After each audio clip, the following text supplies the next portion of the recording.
दक्ष news, सामान्यांच्या हक्कासाठी नेहमी दक्ष.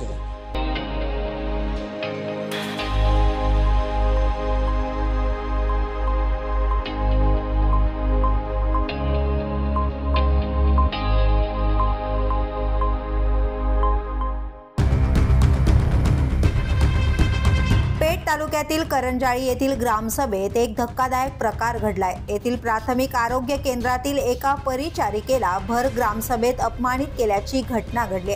काही दिवसांपूर्वी या पीडित महिलेवर लैंगिक अत्याचार केल्याची घटना घडली होती. त्यासंबंधी संबंधित डॉक्टरांना निलंबित देखील करण्यात आले होते. परंतु या महिलेला ग्रामसभेत बोलून तुमच्यावर काय लैंगिक अत्याचार झाला, तुम्ही आम्हाला का सांगितले नाही, अशा अनेक कारणावरून अपमानित करण्यात आले आहे. या संबंधित पेठ पोलीस स्टेशनला ग्रामपंचायत सरपंच सदस्य, रुग्णवाहिका चालकासहित 14 जणांविरुद्ध गुन्हा दाखल करण्यात आलाय. यामध्ये सत्ताधारी मंत्र्याच्या एका नातेवाईकावर देखील या पीडित महिलेने आरोप केलाय. सर्वांना नमस्कार. मी पेठ तालुक्यातील करंजाळी येथे अधिपरिचारिका ह्या पदावर कार्यरत आहे. याच्या आधी पण आपण प्रसार माध्यमातून तुम्हाला सर्वांना कळवलं होतं की काय प्रकार घडला होता ग्रामसभेमध्ये. दिनांक 18 तारखेला आम्हाला एक पत्र देण्यात आलं होतं PSCला का रुग्णांच्या तक्रारी आहेत प्राथमिक आरोग्य केंद्राच्या. त्या अनुषंगाने आम्ही 18 तारखेला ग्रामसभेत जे मुख्यालय ड्युटी करतात त्यांना सगळ्यांना हजर राहायला सांगितलं होतं. त्यात आमचे medical officer, staff nurses, lab technician, इतर जे काही कर्मचारी उपस्थित होते त्या दिवशी आम्ही सगळेजण मुख्यालय ड्युटी असल्या कारणाने सभेसाठी हजर होतो. तर सभेची सुरुवात आमचे रुग्णांच्या तक्रारी वगैरे याच्याबद्दल काही दुसरा न विषय करता डायरेक्टली विशाखा समिती जी आहे, महिला तक्रार निवारण समिती, ह्या अनुषंगाने सुरू करण्यात आली. तिथं गौरव गवळी नावाचा ग्रामपंचायत सदस्य आहे, यंग आहे, पण त्या व्यक्तीने काही मागचा पुढचा न विचार करता डायरेक्ट हा मुद्दा उचलला की काही कर्मचाऱ्यांनी किंवा ह्या सिस्टरांनी म्हणे कंप्लेंट केली म्हणजे महिला विभागाला, त्याच्यामुळे आपल्या गावाची बदनामी झाली म्हणे. मग तुर्तास सगळ्यांनी शांततेत ऐकलं आणि त्याच्यानंतर टोपले सर करून आहे जे जिल्हा परिषद रिटायर शिक्षक आहे, त्यांनी मला उभं करून विचारलं की सिस्टर सांगा बा तुमच्यासोबत नेमका लैंगिक छळ कसा झाला, काय झालं, आम्हाला पण कळू द्या. आणि तो गौरव गवळे सांगायला लागला का यांनी आम्हाला काहीच सांगितलं नाही, आम्हाला सांगायला पाहिजे होतं.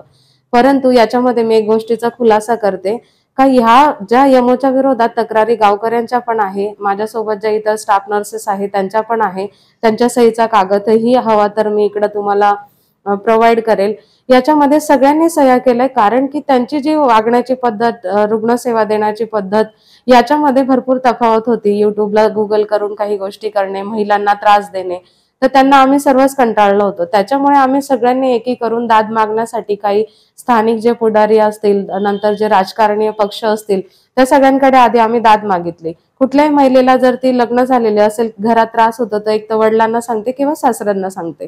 तर आपण आधी घरात वाद मिटवण्याचा ह्या अनुषंगाने आम्ही गावकऱ्यांच्या कानावर टाकलं. गावकरी सहमत झाले, त्यांनी सह्या दिल्या.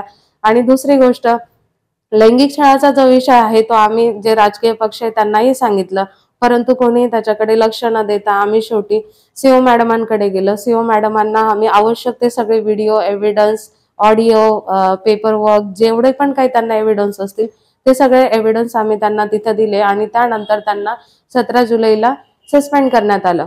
परंतु 1 महिन्याच्या अंतराने हा विषय ग्रामसभेमध्ये निघतोय. आम्ही त्यांना विचारलं की रुग्णाची काही तक्रार आहे का माझी, मी ड्युटीला येत नाही का, ड्युटी व्यवस्थित करत नाही का, रुग्णसेवा देत नाही का. तर अशा प्रकारची कोणतीही तक्रारची वाच्यता न करता त्यांनी सरळ लैंगिक छळाचा जो विषय आहे तो घेतला.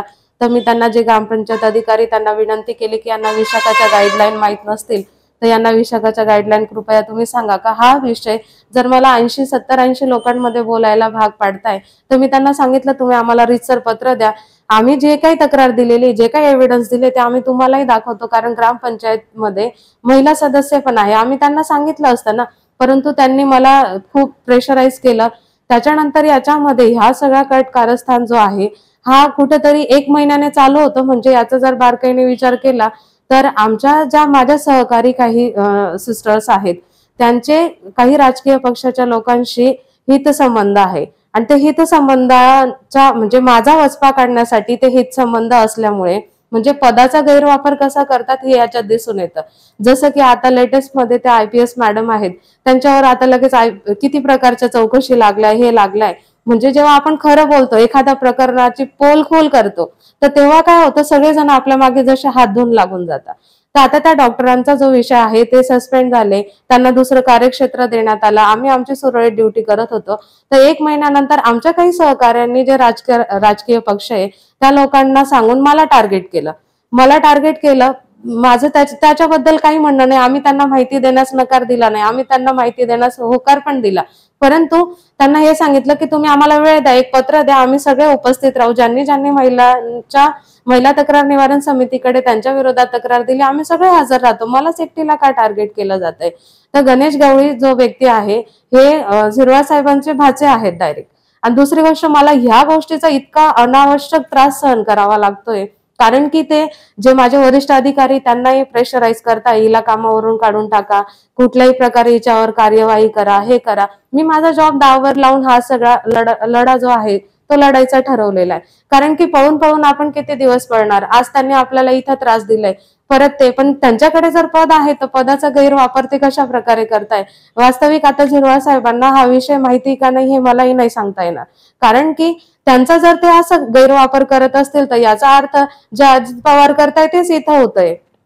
त्यांनी पण त्या IPS मॅडमला जसं धमकवलं तसंच माझ्यासोबत होतंय. आता त्या मॅडमची डॉक्युमेंटची पडताळणी लागली, तसंच आता माझ्या पण इथं ते टोपले सर वगैरे माझ्या PSC मध्ये येऊन माझा जो रेकॉर्ड आहे, जो लिगल रेकॉर्ड आहे आमचा, ज्याच्यामध्ये पेशंटचा सगळा डेटा असतो, ते सगळं वारंवार रिवाइज करायला येत आहे. ही कुठं म्हणजे चुकीत सापडतंय का? परंतु माझा 13-14 वर्षाचा एक्सपिरियन्स आहे. मी by professionally BSc MSc nursing माझं कम्प्लीट आहे.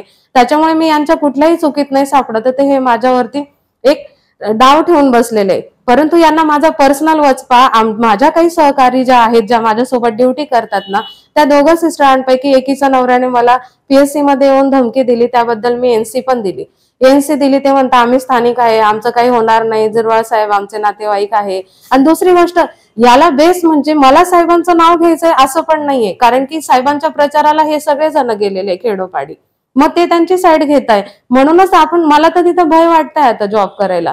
ज्या इतर आमच्या मॅडम लोक आहे, ज्यांनी पण त्यांच्या विरोधात तक्रार दिलेली, त्यांना सुद्धा तिथं ड्युटी करायची भीती वाटते. म्हणजे आपण आपलं सगळं काही म्हणजे तिथं पणाला लावून जॉब करतो, रुग्ण सेवा देतोय, पण ती सेवा दिल्यानंतर पण जर आपल्याला हा त्रास भोगावा लागत असेल तर त्यापेक्षा लोक हेच म्हणतात, असला जॉब करण्यापेक्षा दुसरं काही काम केलेलं बरं.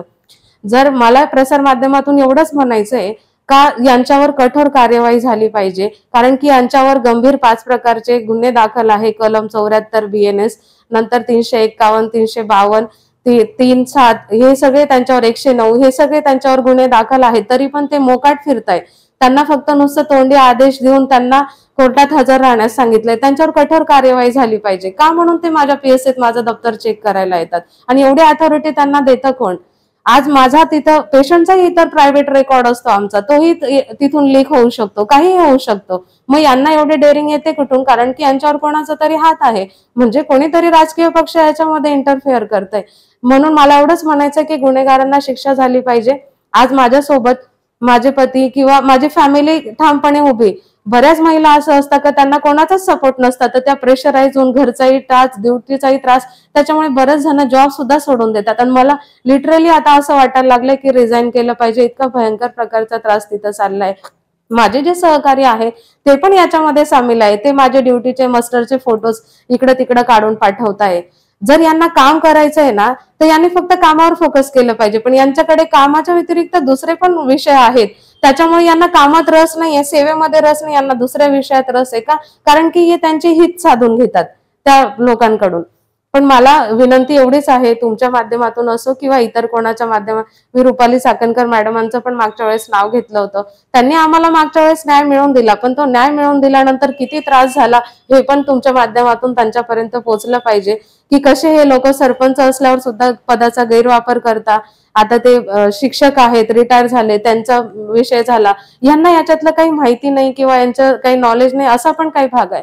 म्हणजे हा जाणून बुजून यांनी मला त्रास दिलाय.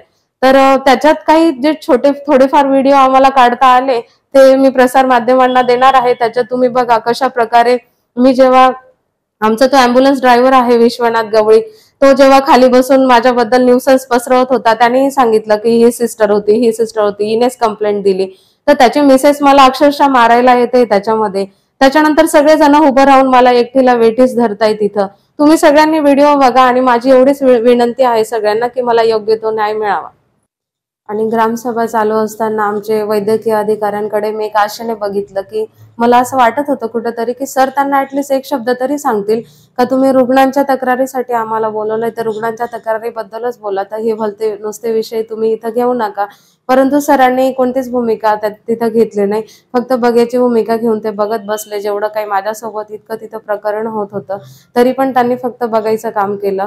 दुसरी गोष्ट कसं आहे, याच्यामध्ये राजकीय जो प्रेशर येतोय ना, त्याच्यामुळे काय होतंय सर, जे खरे आरोपी ना ते सुटून जात आहेत, ते मोकाट फिरतायत आणि ते नको त्या ठिकाणी मला अडथळे कसे निर्माण होतील याचाच विचार करतायत. जेव्हा महिला एखादी वाच्यता करते ना, तर सगळी यंत्रणा म्हणजे तिला एकटी पाडून तिचं नुकसान कसं होईल आणि ती तिचं जे कर्तव्याचं ठिकाण आहे ती तिथून कंटाळून किंवा मानसिक त्रासाने कशी घरी जाईल ह्याच मार्गात असतात आणि हाच प्रयत्न ते जास्तीत जास्त करतात. आणि सध्या मी ह्या मानसिक त्रासातून भयंकर सफर होते. तर मला काय याच्यावर न्याय मिळणार आहे की नाही हा प्रश्नचिन्ह उभा राहिलाय. या पीडित महिलेला न्याय मिळणार का व मंत्र्याच्या नातेवाईकावर गुन्हा दाखल होणार का हे बघणं आता महत्त्वाचं ठरणार आहे. दक्षिण न्यूज ब्युरो, नाशिक.